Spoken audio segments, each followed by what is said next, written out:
Praise the Lord. நல்லா இருக்கீங்களா?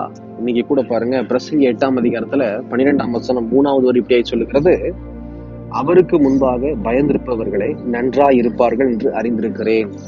தேவனுக்கு முன்பாக பயத்தோடு வாழணும். அதாவது தேவ பயத்தோடு நாம் வாழ வேண்டும். பயம் அப்படின்னாலே நான் அடிக்கடி சொல்வதுண்டு, நடுங்கி கொள்வதோ, இல்ல ஐயோ ஆண்டவர் அடிச்சிருவாரோ, உருட்டிடுவாரோ, நம்மளை கொன்றுவாரோ அப்படின்ற நினைப்பெல்லாம் இல்ல.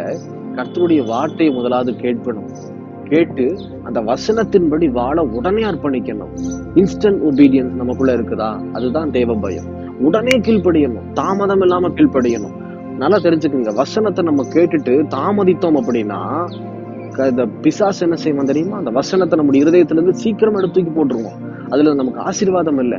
வசனத்தை கேட்டு உடனே ஜெபிக்கணும். ஆண்டவரே, எனக்கு இந்த வசனத்தின்படி வாழ அர்ப்பணிக்கிறேன், எனக்கு உதவி செய்யுங்க ஆண்டவரே அப்படின்னு கேட்கும் போது கர்த்தர் உதவி செய்வார்.